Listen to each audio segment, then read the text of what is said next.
the minefield of your psyche. He just said he'd be home late and not to wait with dinner. A simple phrase, but inside you a tsunami rises. Your throat tightens, your hands shake, and your mind already has the whole fight scripted out. And you explode. You scream, you accuse, you bring up every single thing from the past 5 years. Then, afterward, you sit there empty, thinking, what's wrong with me? Why do I react like this? Carl Jung knew the answer, and it might surprise you. It's not about your partner, not about their words, not about them being late. It's about the arsenal of unexploded bombs living inside you.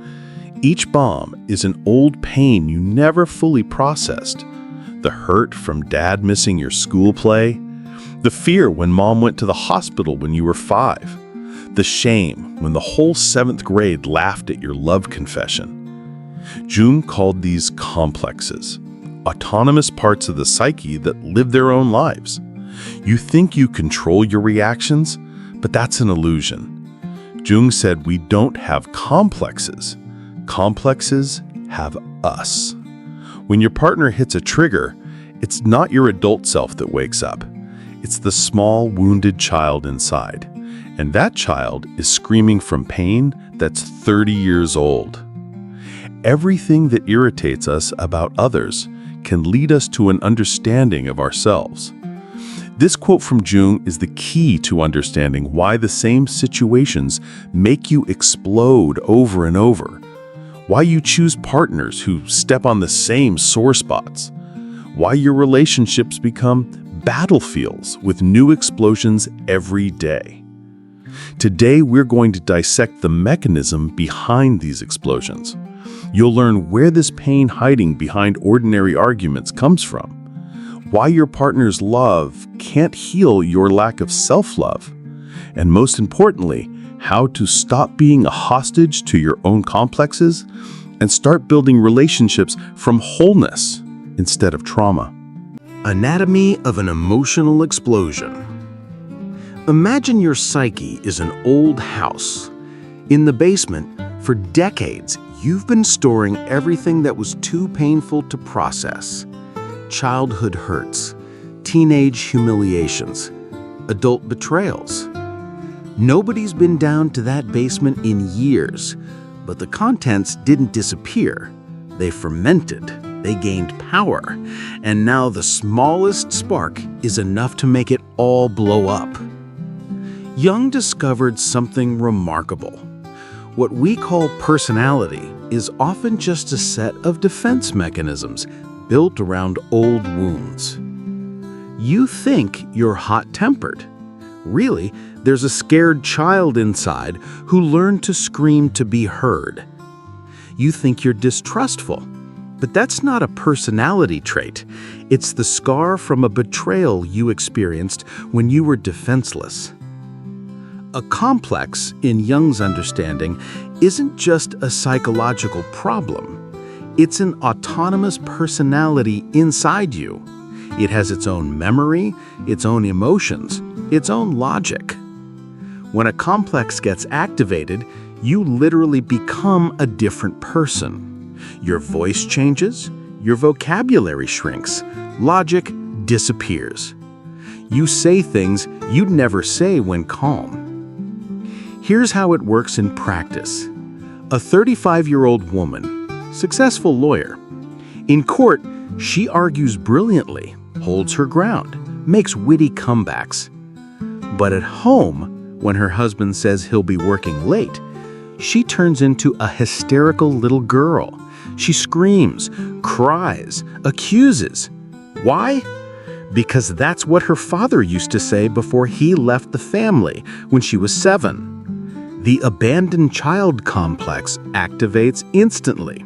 And instead of an adult woman, her husband faces a 7-year-old girl panicking that she's being abandoned again. A 40-year-old man, department manager. At work, he's tough, demanding, confident. At home, his wife comments about socks on the floor, and he explodes. yells that she doesn't appreciate him, that he's a slave in this house, that everyone just wants something from him. Where's this reaction coming from? From a childhood where mother constantly criticized, never praised, and love had to be earned through perfect behavior. The rejected son complex activates from any criticism, and the adult man becomes a boy, desperately trying to prove to mom that he's good enough. The worst part is your partner becomes a hostage to your past. They say normal words, but you hear voices from childhood. They do normal things, but you see ghosts from the past. You're not reacting to them, but to your projection. You're not punishing them, but those who hurt you 20 years ago. The shadow in relationships. Now for the uncomfortable part. Jung discovered that we attract partners who embody our shadow, everything we've rejected, suppressed, or hidden in ourselves. And here's what's really striking. At first, we're attracted to these exact shadow qualities. Then later, they drive us crazy. Real-life example. A woman grew up in a family where showing emotions wasn't allowed. Mother would say, "Stop crying, you're not a baby." Father taught her to keep her composure in any situation. The girl learned to be steel, never cry, always in control. Her emotionality went into the shadow. And who does she marry? Right, an emotional, expressive man who laughs loudly, gets angry openly, cries at movies. At first, it seems wonderful. He's so alive, so real, so free. A year passes, and that same emotionality starts to irritate her. Why can't you control yourself? Why do you make scenes? Act like a man. What happened? Her shadow, which initially attracted this man, is now projected onto him as an accusation. She hates in him what she forbids in herself: the freedom to feel, the right to be weak, the ability not to control every emotion. A male example. A guy grew up as the only son of a single mother. From childhood, he heard, "You're the man, you're my rock, I'm counting on you." At 8 years old, he already felt responsible for mom. At 15, he worked after school. At 20, he was supporting his mother. His lightness, carefreeness, ability to just live went into the shadow. And who does he marry? A girl who's like a child. Infantile, fun, irresponsible, who can spend the last dollar on a dress, forget to pay utilities, throw a party on a weekday. At first, he's delighted. She's so light. With her, he can relax. She gives him back the childhood he never had. But time passes, and that same lightness starts to irritate him. When are you going to grow up? How long can you live for today? Time to take responsibility. He's angry at her for allowing herself what he forbade himself at 8 years old: to be a child, not think about tomorrow, live playfully. Jung said, "One does not become enlightened by imagining figures of light, but by making the darkness conscious." In relationships, this means the following.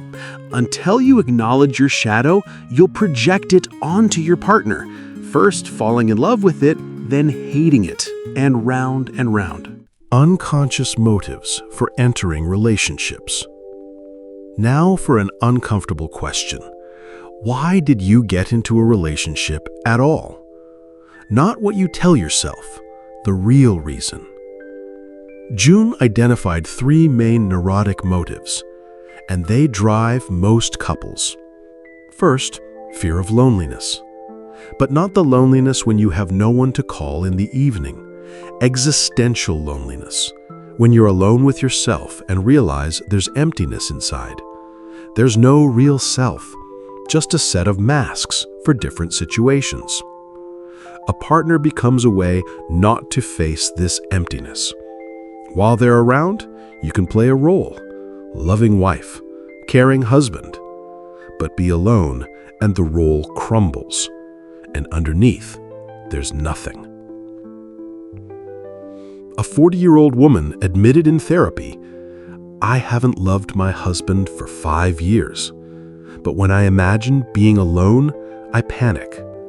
Not because he won't be there, but because I'll have to be with myself, and I don't know who I am without the role of wife. 30 years playing this role. Take it away, and what's left? Second motive, the hunger to get the love you didn't get in childhood. We enter relationships like beggars, with outstretched hands. Give me the love Mom didn't give. Give me the recognition Dad didn't give. Heal my wounds. Fill my emptiness. Make me whole. But your partner can't give you what you don't have inside. They can love you endlessly, but if you don't love yourself, their love is like water through a sieve. Pour all you want, it all drains out. A 30-year-old man dating a girl who adores him, would do anything for him, says he's the best. But he doesn't believe it, demands proof, sets up tests, provokes jealousy. Why? Because inside him lives the belief, I'm not worthy of love. This belief formed at 5 years old when Dad said, nothing good will come of you. And now, no amount of outside love can override that. Third motive, social pressure. Everyone has a partner, so I need one. This isn't about love. It's about status, about fitting the norm, about fear of being the odd one out. People get married not because they met someone, but because it's time. 30 years old and all your friends are married? 35 and buddies are on their second kids? 40 and the last train is leaving. So, what happens? Two people who don't love themselves try to love each other. Two beggars try to enrich each other. Two halves looking for their missing part in the other. But relationship math is cruel. Half plus half doesn't equal whole. It equals two halves torturing each other, demanding the impossible to become whole for both. Complementary wounds. Jung discovered an astonishing law. We don't choose partners randomly. Our unconscious finds with radar precision someone whose wounds perfectly complement ours. The controller will find the avoider. The rescuer will attract the victim. The narcissist will meet the codependent. This isn't coincidence. It's trauma resonance. How it works. Every trauma has two sides. The one who fears being abandoned and the one who fears intimacy. The one who fears rejection and the one who fears acceptance. The one who fears not coping and the one who fears trusting. And these two find each other with the precision of a homing missile. Real example. A girl grew up with an alcoholic father, learned to be a rescuer. If dad's sober, everything's fine. If drunk, must rescue. Control how much he drank, hide bottles, beg him to get treatment. Her childhood was spent being a little mother to a big child. And who does she marry? Of course not an alcoholic, she's not stupid. She chooses a workaholic who disappears at work, can't relax, drives himself to heart attacks. And what does she do? Right, rescues. Controls what time he comes home, makes him take vitamins, books doctor appointments, plans weekends. She's back in the rescuer role. And him? He's in the role of needing rescue. Because his mother was the same, controlled his every step, and he learned to be helpless to get love. Jung called this collusion, a secret contract between two unconscious minds. You play my childhood trauma, I'll play yours. You'll be my mother, I'll be your father. You'll abandon me like father did, I'll chase you like mother did.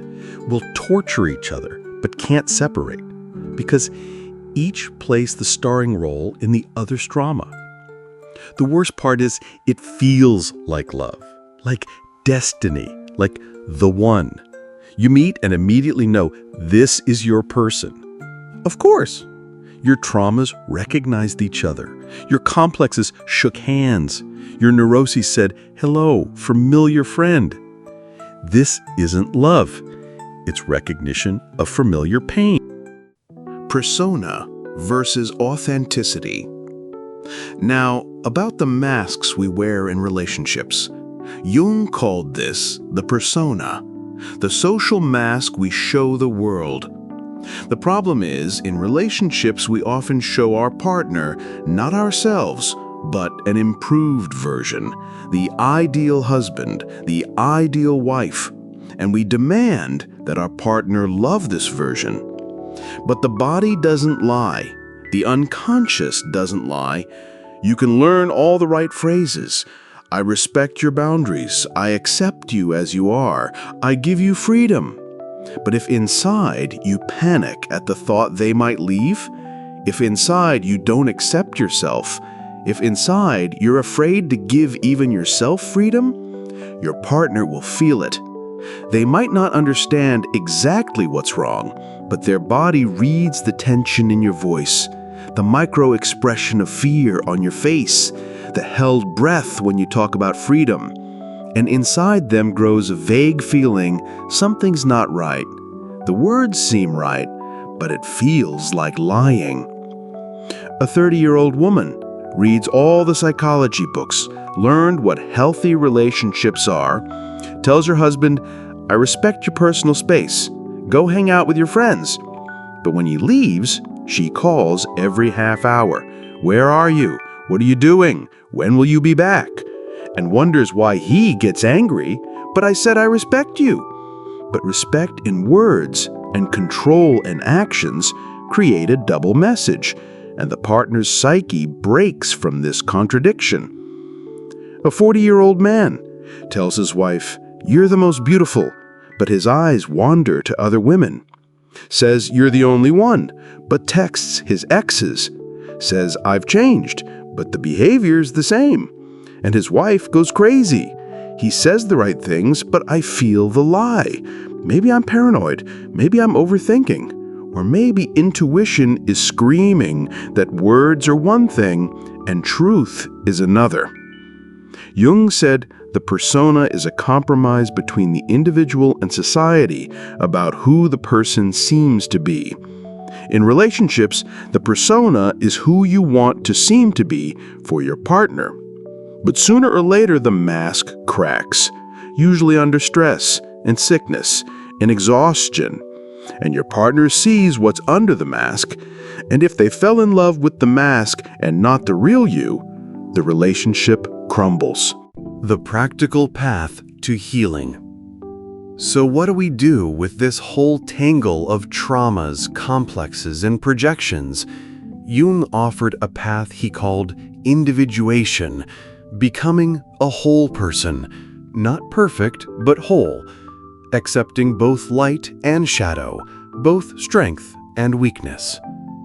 First step, awareness of complexes. Start keeping a trigger journal. What exactly sets you off? What words? What actions? What tone? Write down not emotions, but facts. He said he'd be late. She looked at her phone while I was talking. He didn't answer my text for 3 hours. Now look for the pattern.